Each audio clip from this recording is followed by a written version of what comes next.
OK, well, let's get you up to date with the latest news. Sky News political reporter Cam Reddin joins me now. We will be crossing out to Israel very shortly as well. But Cam, Israel reportedly hit Iran. What's Australia's response been so far? Yeah, the language is escalating further too, Erin. You mentioned how volatile this situation is, developing by the minute too. And Australia, particularly through the Prime Minister even months ago when the Houthi rebels were blocking ships and attacking ships in the Red Sea, his language then was very strong on Iran, urging them not to meddle in regional affairs. That language escalating again today with the concern the government is now using of a spiral of violence throughout the region. And that really is, as you've sort of outlined there, the greatest fear of the global community now, this just sweeping ricochet of violence throughout the Middle East. We also revealed on Sky News this week, Erin, some of the language that Iran's embassy here in Australia has used following the missile attacks of last weekend, where it warned of crushing next steps if Israel was to retaliate. So that was the language used by Iran's embassy here in Australia. Obviously, this is still playing out over the hours ahead, so the global community is still really rallying a response to this and wary of what may happen next. But it is very much felt at the highest levels of Australian government that while there's only so much we can do to directly impact what might happen in the Middle East, it's important there is this united front, if you like, on the language of as much public condemnation of escalation as there can possibly be, and the government doing that again today to do as much as it can to just urge for peace and restraint in this region, because it is a real tinderbox at the moment. Yeah, I suspect it wouldn't be enough for Peter Dutton. Now, the opposition leader has doubled down on Foreign Minister Penny Wong, accusing her of undermining Australia's relationship with Israel, Cam.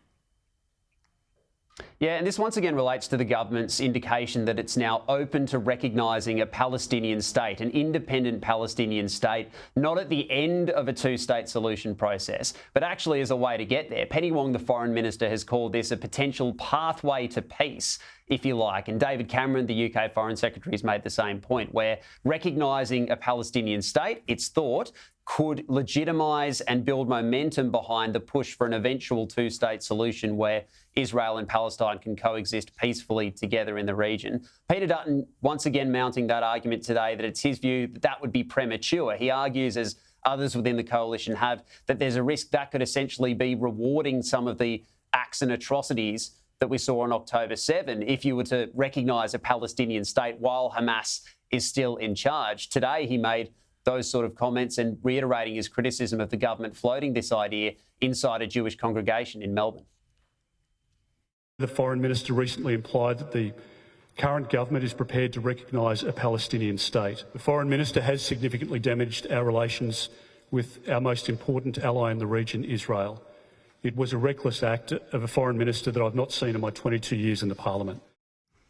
He's also spoken about how to handle extremism, has he, Cam? Has he kind of followed up on that, given some of the events this week?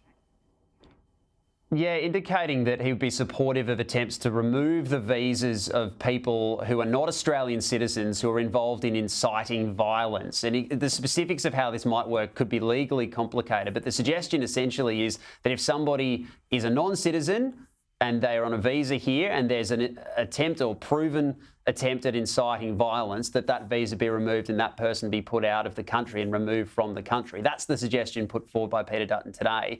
He's also suggesting, as he has previously on Sky News, as a way of trying to combat rising anti-Semitism and rising tensions, I suppose, in the community through education, talking about mandating for schools to visit Holocaust museums at various points. I know it's commonplace in a lot of jurisdictions, but the suggestion he's put forward here is actually mandating that as part of the curriculum, using education to combat extremist views or combat that sort of hatred in communities. To the US now, and Donald Trump has had some trouble with the jurors in his hush money trial. How have they gone over there? Yeah, they finally settled on the 12 that are going to be a part of this trial. I mean, no pressure on the 12 that are eventually there. There are a couple of dismissals in there as well, but they finally settled on the 12. And this is the first of 4 trials, keep in mind too, Erin. And why this one is significant, this is the one of allegedly falsifying documents over hush money payments to Stormy Daniels, the adult film star. It's the first of 4 trials that Donald Trump faces, this one in New York. But why this one matters the most is this is the one that, given the time frame, is most likely to produce an outcome between now and the election on November 5. So the other ones, given the the density, if you like, of the subject matter will likely drag on for much longer beyond November. This one could actually give us a result between now and then. Will it impact whether or not people vote for Donald Trump based on this particular trial? If history is anything to go by, maybe not. But importantly, too, with this particular trial, even if he is convicted, it does not disbar Donald Trump from either running or becoming the president. So big picture may not affect the final result on November 5. Well, if it does affect people voting for him, it tends to be in the positive way from his perspective. He tends to get more votes when this kind of stuff goes on. Cam, thank you so much for bringing us up to date. Really appreciate it.